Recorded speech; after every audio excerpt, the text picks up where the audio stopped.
मेरे बड़े भाई से तब कहा जा रहा था, मेरे बड़े भाई ने तब माँ की रोने धोने की हालत देखकर तभी बोला उसे बाहर करो। उस समय मैं बहुत कमज़ोर था। भाई समझ गया। पूरी रात पूरा दिन, सुबह सुबह वो लोग ओझा लाए थे। ओझा लाने के बाद कबीराज आकर मुझे ठीक किया। तो अब तो मैं ठीक से चल भी नहीं पा रहा था। पूरे दिन खाना पीना नहीं, रात में नींद नहीं। इसके बाद भी भाई ने क्या किया, मुझे लेकर पड़ोस के एक आदमी, एक और व्यक्ति जो हमारे रिश्ते में काका लगता था, उन्हें साथ लेकर भाई निकल पड़ा। 2 साइकिल लेके निकला। एक साइकिल के पीछे मुझे बिठाया और काका दूसरी साइकिल पर चले। 2 साइकिल लेके भाई मेरी मामी के घर की तरफ चल पड़ा। मेरी मामी का घर बहुत दूर था, हमारे घर से बहुत दूर। भाई को बहुत कष्ट हो रहा था। साइकिल तो चला रहा है लेकिन भाई का शरीर चल नहीं रहा। मैं देख रहा था कि भाई गिरने वाला है। मैं भाई से कहता हूँ, भैया एक काम करो, मुझे दे दो, मैं चलाता हूँ। भैया मुझे डांटता है, बहुत जोर से डांटता है। ए, चुप करके बैठ, ये बात मत बोल। वो मुझे बहुत बुरी तरह गाली भी देता है। मैं फिर भाई से कोई बात नहीं करता और ऐसे ऐसे करते लगभग सुबह के करीब मामी लोगों के घर पहुंच गए। तो पहुंचने के बाद भाई ने क्या किया, मामी से कह रहा है कि मेरा शरीर तो अब चल नहीं रहा, मैं साइकिल यहां छोड़ देता हूं, बाजार से किसी सीएनजी वीएनजी या कुछ भी लेके घर जाऊंगा, अब मैं नहीं कर पाऊंगा।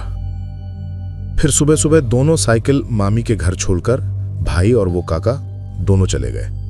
भाई ने मामी के घर एक गिलास पानी भी नहीं पिया। बस मामी से कह रहा है कि आप लोग मुस्तफ़ा को बुलाइए, माँ बाप बाद में आएंगे, आकर बात करेंगे। मुस्तफ़ा ने बहुत कुछ किया है, बहुत गलतियां कर बैठा है, वो घर जाएगा तो उसे मार डालेंगे, उसे घर ले जाना ठीक नहीं। तो मामी बार बार पूछ रही थी, मुस्तफ़ा तुझे क्या हुआ, मुस्तफ़ा तुझे क्या हुआ। मैं कुछ नहीं कहता। तो भाई चला गया, वो काका भी चले गए। मैं तो वैसे लेटा था। सुबह सुबह यकीन मानिए 9 या 10 बजे के बीच वही औरत फिर मुझे पकड़ने आ गई। मैं देख रहा हूं, मैं देख क्या रहा हूं, मैं लेटा हुआ हूं। लेटे लेटे मैंने खिड़की की तरफ देखा, खिड़की की ओर देखा तो वही औरत खिड़की पे, खिड़की के सामने खड़ी है। औरत खिड़की के सामने खड़ी है, मैं देख रहा हूं। देखने के बाद मैंने एक चीख मारी। चीख मारती ही वो औरत फिर मेरे अंदर घुस गई। तो मामी ने, उनके घर के पास एक कबीराज था, आबिद अली कबीराज, बड़ा नामी कबीराज। उसी कबीराज को बुलाया गया। बुलाने के बाद कबीराज ने मुझे देखा, देखकर परख कर मुझे थोड़ा बहुत ठीक किया। और उसी दिन रात में तब मेरी माँ हमारे घर से मामी के घर आ गई। आने के बाद उसी रात सुबह तो एक बार पकड़ा, मुझे तावीज़ दिया, पानी पड़ा दिया, सब दिया। फिर आधी रात में वो फिर मुझे पकड़ने आ गई। आधी रात में मैं कमरे में लेटा हूँ, मेरी माँ मेरे साथ लेटी है, मेरी माँ पास लेटी है। तभी वो आके मुझे पकड़ के दबाना शुरू करती है, ऊपर मेरे सीने पर बैठकर जैसे मेरी छाती की हड्डियां तोड़ रही हो। मैं मांगो बाबू कह के चिल्ला रहा हूँ। मेरी माँ पास लेटी है, उन्हें धक्का दूं इतनी ताकत मेरे शरीर में नहीं थे। हाथ पांव मैं हिला भी नहीं पा रहा था। पूरी रात बिल्कुल फजर की आजान तक। फजर की आजान के समय मेरे मुंह से खून निकल आया, मेरे मुंह से खून निकल आया। और खून निकलने के बाद मेरी माँ भी रोने लगी। तो उस भोर में मुझे उस कबीराज के घर, आबिद अली कबीराज के घर सुबह सुबह फिर ले जाया गया। माँ कबीराज के पैरों में गिरकर रोते हुए कह रही थी, बाबा जैसे भी हो मेरे इस बेटे को बचा लीजिए, मेरे बेटे को मार डाल रही है। तो आबिद अली कबीराज कहते हैं, जो जिन तुम्हारे बेटे को पकड़ रहा है ये कोई अच्छा जिन नहीं है। ये जिन तुम्हारे बेटे को पसंद करता है, तुम्हारे बेटे को पसंद करता है, तुम्हारे बेटे के साथ शारीरिक संबंध बनाता है और इसी वजह से तुम्हारे बेटे को ये नुकसान पहुंचा रहा है। तो मैं ठीक है, मैं ताबीज़ दूंगा, पानी पढ़ा दूंगा, वो ठीक हो जाएगा। इसके बाद और भी ताबीज़ दिया, पानी पढ़ा दिया, लेकिन भाई किसी तरह भी ठीक नहीं होता। वो जिन्नी आती है, आकर मुझे पकड़ती है और पकड़कर मेरे साथ इस तरह का संबंध बनाती है। मैं समझाता हूँ, मेरे शरीर की हालत बहुत ख़राब कर देती है। मैं शरीर हिला भी नहीं पाता, इतनी बुरी हालत कर देती है। और ऐसे ऐसे देखभाल करते करते मेरी माँ ने तब कबीराज बदल दिया। मेरी माँ और मामी सोच रही थी कि ये कबीराज शायद समझ नहीं पा रहा या ये कबीराज कुछ कर नहीं सकता। इस कबीराज को बदलकर मुझे दूसरे कबीराज के घर भी ले गईं। दूसरे कबीराजों ने भी देखा, लेकिन किसी तरह कोई काम नहीं हुआ। जितना भी कबीराज दिखाएं, जितना भी तावीज़ दें, जितना भी पानी पढ़ा दें, किसी भी तरह वो चीज़ हट नहीं पाती।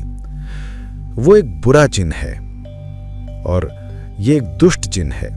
इसे हटाना इतना आसान नहीं है। वो आकर मुझे पकड़ लेता, रात में आकर पकड़ता, दिन में कभी मैं अकेला लेटा रहता, उसी वक्त वो आकर मेरे शरीर पर गिर पड़ता और जो कुछ मेरे साथ करता मैं उसकी बातें बयान भी नहीं कर सकता। बातें सुनकर मैं अपने कानों पर यकीन ही नहीं कर पा रहा था। मैं हैरानी से कबीराज से बोला, आप क्या कह रहे हैं? शिरीन मुझे पसंद करती है। मेरी इतनी समस्याएं, मेरे ऊपर बुरे जिन का असर, ये सब जानने के बाद भी वो मुझसे शादी करना चाहती है। कबीराज शांत आवाज में बोले, हाँ, लड़की तुम्हें पसंद करती है, देखने सुनने में अच्छी है, तंदुरुस्त है, उससे शादी कर लो। मैं विरोध करते हुए बोला, वो मेरी ममेरी बहन है, वो छोटी है, उसे कुछ समझ नहीं, उसे ये बातें बताने से कोई फायदा नहीं। लेकिन कबीराज जिद पर अड़े थे। वो डांटने के सुर में बोले, किसने कहा कि वो नहीं समझती? वो सब समझती है। वो तुम्हें शादी करना चाहती है, तुम मान क्यों नहीं रहे? मैं साफ बता दिया, नहीं, मैं शादी नहीं करूंगा। इस हालत में मैं किसी लड़की की जिंदगी बर्बाद नहीं कर सकता। कबीराज ने हिम्मत नहीं हारी। हमारे घर खबर भेजी गई। 3 दिन बाद मां आई। आते ही वो कबीराज के साथ अलग कमरे में काफी देर तक न जाने क्या बातें करती रहीं। उन बातों के बाद मां ने मुझे एकांत में बुलाया। मां की आवाज कुछ बदली बदली लग रही थी। बोली, गुलाम मुस्तफा, कबीराज ने एक बुद्धि दी है, देखूं तेरे मन में कैसी लागे। मैंने पूछा, क्या बुद्धि मां? तब मां ने असली राज खोला। बोली, कबीराज कह रहा है वो बुरा जिन या जो औरत है वो तुझको पसंद करती है।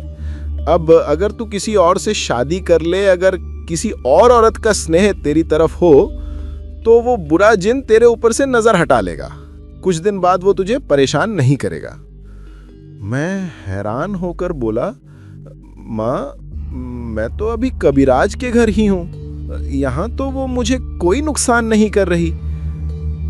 मां बोली, अभी शायद नहीं कर रही, लेकिन यहां से निकलते ही वो फिर तुझे नुकसान करेगी। बचने का और कोई रास्ता नहीं था। मां ने बताया, शिरीन के साथ मेरी तुला राशि की खूब जमती है। शिरीन से शादी कर ली तो जिन वापस नहीं आएगा। मामी भी राजी थी, क्योंकि शिरीन के पिता नहीं है। मैं शादी करूं तो लड़की की जिंदगी का एक सहारा होवे। एक शाम की बात, कबीराज के घर से मैं मामी के घर गया। जाकर देखता हूं पूरा घर जैसे सिर पर उठा है। सब लोग मौजूद, बड़ा भाई भाभी सबने मिलकर शादी का पक्का फैसला कर लिया था। मैंने भी सोचा अगर इसी से मुक्ति मिले तो ठीक है, यही सही। लेकिन शादी से एक दिन पहले कबीराज ने एक अजीब शर्त रख दी। शादी और सुहाग रात दोनों ही कबीराज के घर में ही होंगे। क्यों? क्योंकि अगर बाहर शादी हुई तो वो बुरा जिन आकर मुझे मार भी सकता है और शिरीन को भी नुकसान पहुंचा सकता है। आखिर वो रात आ ही गई। कबीराज के घर में ही सुहाग रात का कमरा सजाया गया। मैं धीमे कदमों से उस कमरे की ओर बढ़ रहा था। ठीक दरवाजे पर पहुंचते ही कबीराज ने मुझे पास वाले कमरे में बुलाया। उन्होंने कुछ बुदबुदाते हुए मंत्र पढ़े, फिर मेरे माथे पर फूंक मारी। मुझे बस इतना ही याद है। उस फूंक के बाद मेरे दिमाग से सारी यादें गायब। ऐसा लगा जैसे किसी घने गहरे अंधेरे में डूब गया हूं। होश आया लोगों की चीख चिल्लाहट से। आंख खोलकर देखता हूं चारों ओर अफरा तफरी। पता चला शिरीन को अस्पताल ले जाया गया है, हालत नाजुक। वो मौत से लड़ रही थी। मेरे हाथ पांव ठंडे हो गए। मैं तो कुछ जानता भी नहीं। सुहागरात के कमरे में था, फिर बीवी को अस्पताल क्यों ले जाना पड़ा? शर्म, अपराध बोध, दहशत सब एक साथ थामा के दबा दिया। सुबह 10 बजे अस्पताल गया। शिरीन को देखकर दिल दहल गया। डॉक्टर कह रहे थे जैसे किसी ने उसके शरीर से सिरिंज लगाकर सारा खून निकाल लिया हो। 4 बैग खून देने के बाद भी उसे होश नहीं आ रहा, जबकि शिरीन बिल्कुल स्वस्थ ताकतवर लड़की थी। दोपहर में होश आने के बाद मैं डरते डरते उसके पास गया। पूछा, शिरीन, क्या हुआ?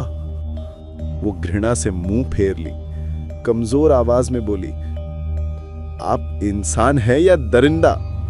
पूरी रात आपने मुझे ऐसे क्यों सताया? मैं तो जैसे आसमान से गिर पड़ा। बोला, यकीन करो शिरीन, मुझे कुछ नहीं पता, मुझे कुछ भी याद नहीं है। लेकिन कहानी यहीं खत्म नहीं हुई। 2 दिन अस्पताल में रहने के बाद हम फिर उसी घर लौटे। फिर वही रात, वही सुहाग रात। हर रात मैं शिरीन के पास लेटता और फिर मेरी सारी यादें मिट जाती। फजर की अजान सुनने तक मुझे पता भी नहीं चलता कि उस बंद कमरे में कैसी पिछाचनी हरकतें हो रही हैं। और मैं बस देखता, दिन ब दिन शिरीन मौत की ओर झुकती जा रही है। मैं खिलौना था और डोर किसी अदृश्य साया के हाथ में।